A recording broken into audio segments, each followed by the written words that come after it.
अस्सलाम वालेकुम दोस्तों, मेरा नाम है अली और मैं हमेशा की तरह मौजूद है दाऊद और आप देख रहे हैं जिस वक्त क्रिकेट लवर अली शो को कैसे देखना बनता है। दोस्तों यार लोगों से बात करने जा रहे हैं जी। बात करेंगे जी आज आपके साथ कि साउथ अफ्रीका और न्यूजीलैंड के दरमियान जो ओडीआई हो रहा था, बड़ी कमाल किस्म की पहले साउथ अफ्रीका ने जो है बैटिंग की। ऐसा लग रहा था उनकी बैटिंग देखकर, बल्कि दोनों ही टीमों की बैटिंग देखकर शायद इन दोनों ही टीमों की जो बैटिंग है वो पाकिस्तान से बेहतर है। लेकिन आपको बताया था कि साउथ अफ्रीका की जो मेन स्क्वाड है वो नहीं होगा, तो लिहाजा न्यूजीलैंड के लिए उसको चेस करना बड़ा ही आसान हो गया। बॉलिंग में काफी ज्यादा जो मेन बॉलर्स हैं वो मौजूद नहीं थे। जूनियर दल्ला काफी जोर जो है वो लगाते रहे, लेकिन उनको भी जो है कोई खास किस्म की जो है उनकी तरफ से बॉलिंग देखने को नहीं मिली। बाकियों ने भी जो कोई खास बॉलिंग नहीं की। जरा इसके और बात करेंगे और बात करेंगे कि कई कल है आखिरी दिन, क्या हो सकता है, क्या पाकिस्तान के स्क्वाड में तब्दीली हो सकती है या नहीं, क्या अपडेट है वो भी आप लोग से शेयर कर देंगे। तो अगर आप हमारे चैनल पर नहीं और पहली बार आए, चैनल को लाजमी सब्सक्राइब करें और साथ ही पहले भूलिएगा। तो बात का आगाज करते हैं नंबर 1 खबर के साथ जो हमारे पास आ रही है। तो सबसे नंबर 1 खबर आ रही है वो हमारे पास यही आ रही है कि साउथ अफ्रीका और न्यूजीलैंड के दरमियान जो मैच था वो मैच जो है बड़ा बेहतरीन किस्म का। पहले जो है साउथ अफ्रीका ने बैटिंग की और 304 रन जो है बोर्ड के ऊपर लगाया, जिसमें जो है ये बिग्जे जो है इन्होंने जो 150 रन की जो इनिंग खेली और पहले खिलाड़ी भी बन गए जिसने डेब्यू पर आकर जो है वो ओडीआई में 150 रन दे मारा।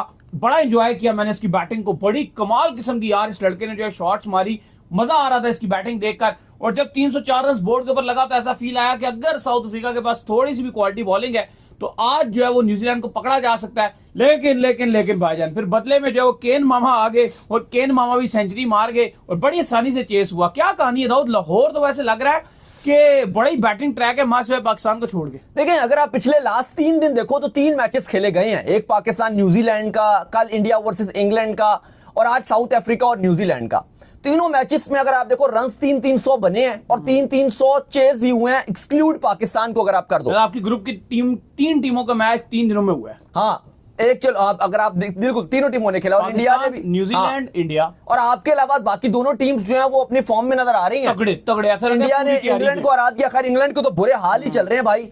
इंग्लैंड तो 2023 के वर्ल्ड कप में उनकी कहानी खराब हुई थी और उसके बाद से ऐसा लगा कि वो जीतना ही भूल गए। ऐसा लगता है उनको एशियन कंडीशन में खेलना ही नहीं आता। नहीं, इसके बाद अगर आप देखो वेस्ट इंडीज से 2-1 से हार गए वर्ल्ड कप 2023 के बाद, फिर ऑस्ट्रेलिया से ये 3-2 से हार गए, फिर ये वेस्ट इंडीज से जो है वो 2-1 से हार गए और अब अगर आप देख लो तो इंडिया के साथ ये 2-0 से ऑलरेडी हार चुके हैं। बाकी अगर आप बात करें मैथ्यू ब्रिस्जे जो है इन्होंने बड़ा कमाल करके आज बैटिंग की है, 150 बनाया है।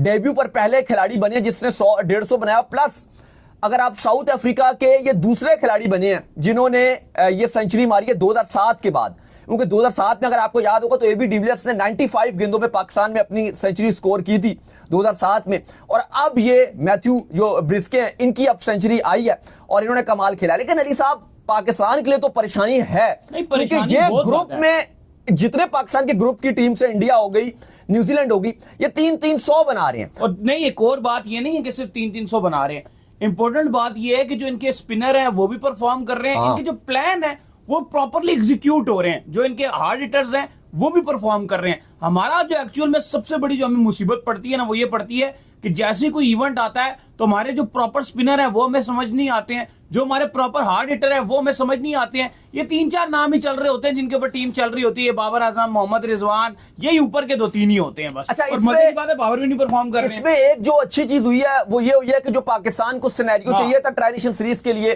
फाइनल के लिए, वो फुलफिल है। लेकिन बात वही है, एट द एंड फिर भी आपको जीतना तो है ही ना। मतलब अगर आज साउथ अफ्रीका जीत जाता तो आपके लिए फिर कहानी ये खराब हो जाती, क्योंकि आप न्यूजीलैंड से जो हारे हो बड़े हैवी मार्जिन से हारे हो, बुरा आपका नेट रन रेट का बेड़ा गर्क हुआ है।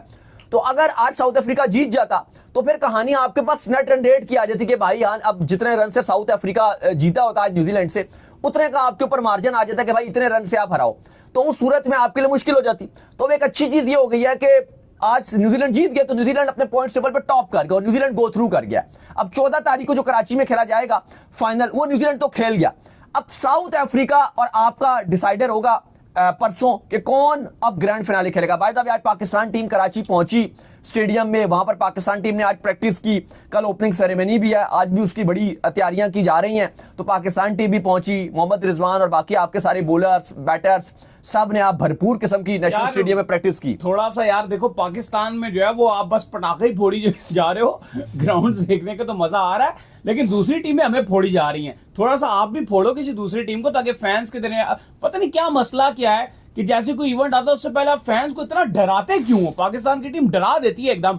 पहला मैच आप बिल्कुल हार गए, अभी दूसरे मैच में तो साउथ अफ्रीका ने तो न्यूजीलैंड की इसके खिलाफ इतनी अच्छी बैटिंग की है, और फिर न्यूजीलैंड का जो साउथ अफ्रीका का जो स्क्वाड है, जो बॉलिंग का स्क्वाड है, एक्सपेक्टेड है कि वो भी सारा आ जाएगा, बहुत तक पॉसिबल है कि वो भी शायद आगे ज्वाइन कर लें। तो अगर मेन टीम ही खेल गई तो फिर क्या होगा? तो दाऊद फिर क्या सिर्फ हम ग्राउंड में आतिशबाजियां करने जोगे रह जाएंगे? नहीं, बड़ा अफसोस की बात है यार। अब देखो ना, वही मैं बात करूं कि हमारे ग्रुप की जो दोनों टीम्स हैं बाकी, उनकी एक अलग ही फॉर्म नजर आ रही है।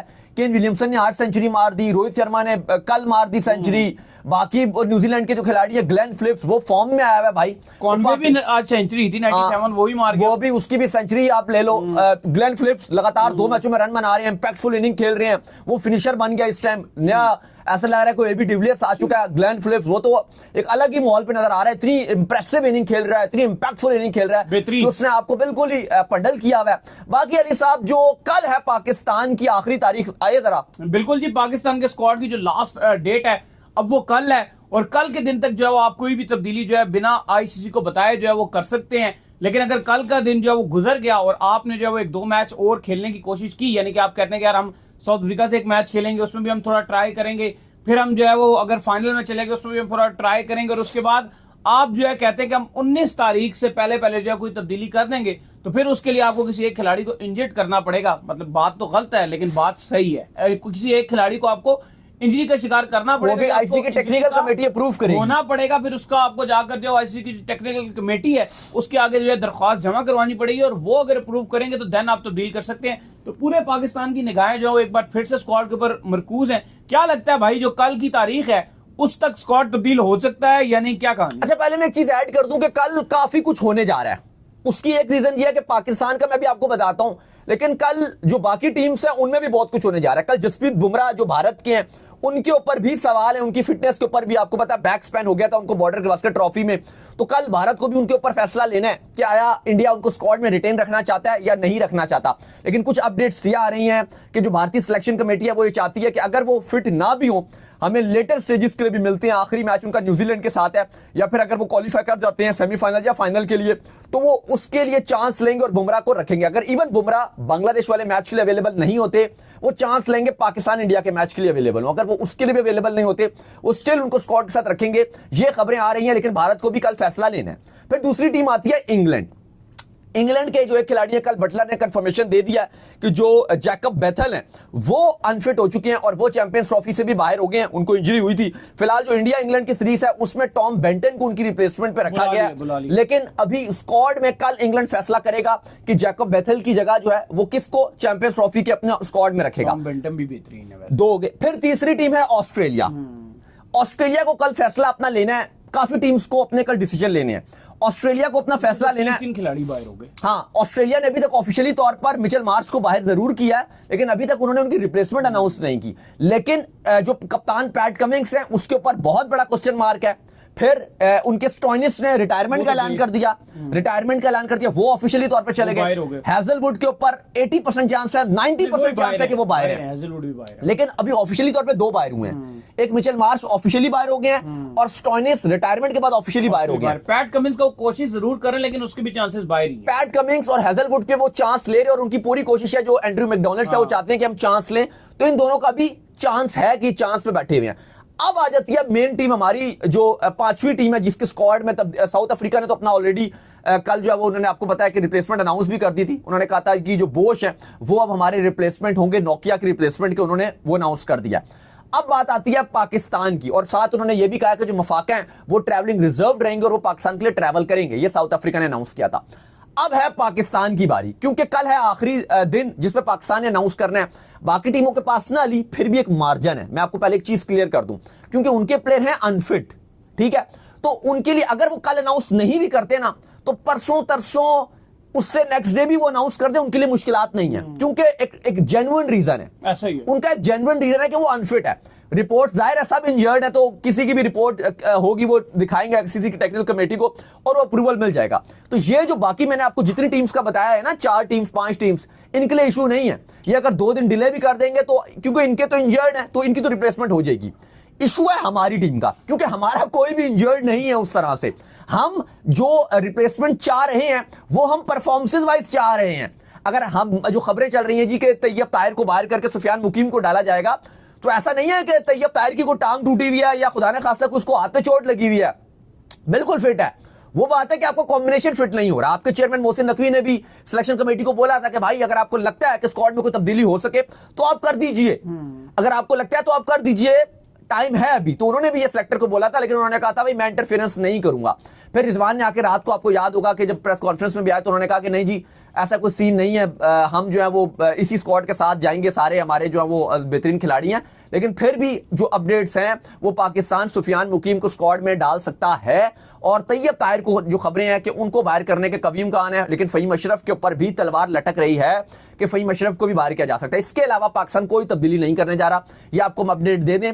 अगर पाकिस्तान तब्दीली करेगा अभी तो सिर्फ एक तब्दीली करेगा, या तो पाकिस्तान जो सिलेक्शन कमेटी है वो तैयब ताहिर को बाहर करेगी और उसकी जगह सुफियान मुकीम को डालेंगी, या फिर ये फहीम अशरफ को बाहर करेंगे और उसकी जगह सुफियान मुकीम को डालेंगे। वैसे एक पॉसिबल हो भी सकता है कि शायद इन्होंने फहीम अशरफ को पिछले मैच में भी खिलाया भी नहीं, मे भी इनको लग रहा हो कि फहीम अशरफ शायद हमारे कॉम्बिनेशन में राइट बैट भी नहीं रहा, और हो सकता है कि इस वजह से उसको आगे रिप्लेस भी कर दे। लेकिन खैर अभी जो नाम चल रहा है वो तैयब का है। बाहर होना एक्चुअल में फहीम अशरफ का ही बनता है। आज भी हमने देख लिया कि जो इस तरह के नॉर्मल से पेसर हैं उनका रोल नहीं है, पाकिस्तान के अंदर भी नहीं है, पिंडी में भी उनका रोल नहीं है, दुबई में तो सिरे से ही नहीं है। ठीक है, तो फजूल में आपने फहीम अशरफ को जो स्क्वाड में पिक किया, आप एक्चुअल में किसी एक ऐसे स्पिनर को जो है वो लेकर आए जिस तरह के सुफियान मुकीम टाइप को स्पिनर हो, इस तरह का स्पिनर टीम के अंदर आए जो कि आपके एक प्लेइंग 11 में भी जगह बना सके।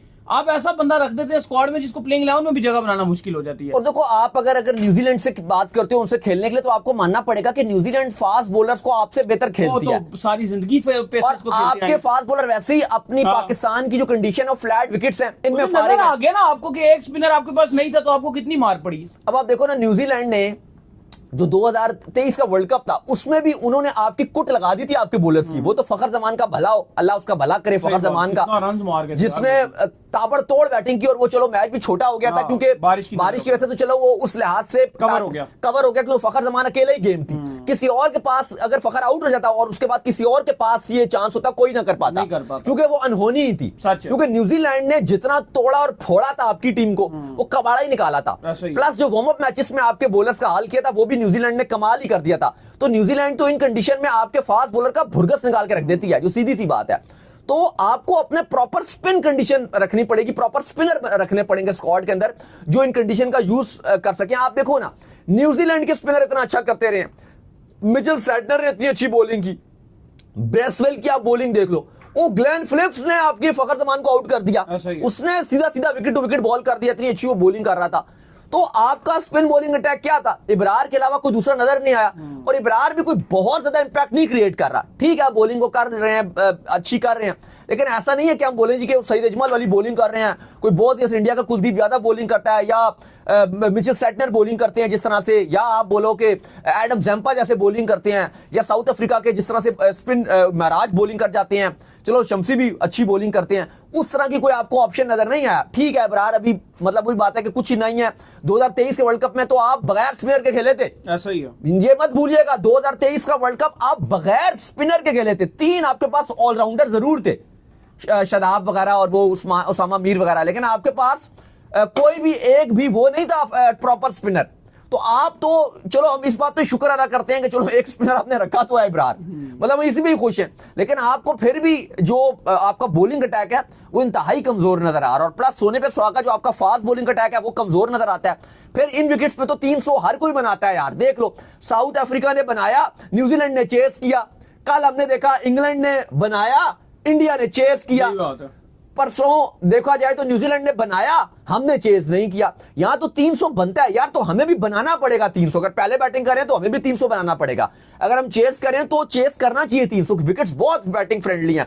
तो बहरहाल कल पाकिस्तान पॉसिबल तौर पर एक तब्दीली कर सकता है, और ये खबरें जरूर हैं कि सुफियान मुकीम को किया जा सकता है, लेकिन इस पर जो बहुत इंपॉर्टेंट और वैलिड पॉइंट है अली साहब वो ये है कि आपकी सिलेक्शन कमेटी एक पेज पर नहीं है। बिल्कुल, ये जिसकी वजह से ये जो खबरें हैं ना कि आ रही हैं लेकिन अनाउंस नहीं हो रहा या कर नहीं रहा, और क्या पता कल ना भी चेंज करें। क्योंकि देखो आकिब जवेद में तो जो आकिब जवेद से जब बात हुई थी तो वो तो उनका तो ये मानना था कि जो सारा कॉम्बिनेशन जो अनाउंस किया गया वो सब कुछ देखभाल के अनाउंस किया गया। एक्चुअली सबसे बड़ा जो रीजन है ना जिसकी वजह से अभी तक अनाउंसमेंट नहीं हो रही और शायद इस पर ना भी हो, ये नहीं है कि अभी आपको बता रहे हैं कि हो 100% जाए, उसकी रीजन ये है कि आपकी जो सिलेक्टर्स हैं, चाहे आप आपके आकिब जावेद हो गए, असद शफीक हो गए, अलीम डार हो गए, अजहर हो गए, ये एक्चुअली एक पेज पर नजर ही नहीं आ रहे। दो कह रहे हैं तब्दीली कर दो, तब्दीली करने का कहा गया, ये भी बेसिकली जो चेयरमैन ने कहा था कि भाई आप एक बार देख लें, एक बार देख लें। तो अभी कप्तान का भी इस पे राय है, कप्तान भी कोई ज्यादा नहीं चाह रहे तब्दीली करना, लेकिन एक्चुअली जो सबसे बड़ा रीजन है, ये खबरें भी इसलिए हैं जो आपको बता रहे हैं कि तब्दीली होगी क्योंकि कुछ सिलेक्टर चाहते हैं कि तब्दीली हो और कुछ सिलेक्टर्स चाहते हैं कि तब्दीली ना हो। और सबसे बड़ा मुद्दा ये है, पाकिस्तान के फैंस और हम भी ये चाहते हैं कि भाई एक आधा स्पिनर आ जाए। हाँ, लेकिन सबसे बड़ा जो मुद्दा इस टाइम वो ये, एक्चुअली जो खबर है वो ये है कि आपकी सिलेक्शन कमेटी एक पेज पर नहीं है। वो एक बंदा कह रहा है कि जी हाँ कर लो, थोड़ा सा ये एक इशू होता है जब आपके पास सिलेक्टर्स ज्यादा हो ना, तो फिर एक ये इशू हो जाता है कि वो एक कह रहा है कि कर दो, दूसरा कह रहा है नहीं करो। लेकिन अल्टीमेट अगर आप, ये सबको पता है कि जो पावर ज्यादा है वो आकिब जावेद के हाथ में है। बेशक बाकी की अगर आप पर्सनैलिटीज भी देखो ना जो आपकी सिलेक्शन कमेटी में बंदे हैं, लाइक अगर आप देख लो अजहर अली, वो बिल्कुल ही शरीफ से, हमें पता है वो कप्तानी भी अब करते थे, वो कहते हैं ठीक है हो गया, वो नहीं बोलते। अलीम डार, उनकी भी अगर आप पर्सनैलिटी जानो तो वो भी बड़े डिसेंट से हैं, नाइस हैं, वो भी कहते हैं ठीक है जी हो गया, ओके जी, वो ज्यादा नहीं बोलते। असद शफीक को अगर जो लोग जानते हैं उनको भी पता है उनकी पर्सनैलिटी थोड़ी सी डाउन ही है। आकिब जावेद थोड़े से ना, वो उनकी पर्सनैलिटी ऐसी है कि वो आपके ऊपर टेक ओवर करने वाली होती है, कि वो डिसीजन को बस टेक ओवर करते हैं, वो अपनी बात को दो बंदों पे बात मनवाते हैं कि नहीं बस हो गया। तो थोड़ा सा अभी ये चीज चल रही है कि अब बाकी सिलेक्टर राजी हैं भी, लेकिन आकिब जावेद अभी इस चीज पे इतना नहीं मान रहे हैं। तो कल देखते हैं कि ये क्या होता है, लेकिन तब्दीली के चांस का भी इम्कान है क्योंकि सिलेक्शन कमेटी के बाकी मेंबरान चाहते हैं। तो उम्मीद करते हैं आज हमारा शो आपको आएगा पसंद। आप वीडियो को लाइक कीजिए, हमारे चैनल को सब्सक्राइब कीजिए, साथ ही बेल आइकन को बजाइए, एक और काम कर लीजिए और वही कर लीजिए इंस्टाग्राम पर आप जाइए फॉलो कीजिए। बिल्कुल जी, इंस्टाग्राम पे मुझे फॉलो कर लीजिए, वहां पे मैं मौजूद हूं, दाऊद क्रिकेट के नेम से। अगर आपको सवाल हो तो भेजिएगा, उनको भी फॉलो कीजिए। फॉलो कीजिए, मैं ऑफिशियल के नाम से लिंक डिस्क्रिप्शन में मौजूद है, जाइए फॉलो कीजिए। नेक्स्ट वीडियो, तब तक अल्लाह हाफिज, बाय बाय।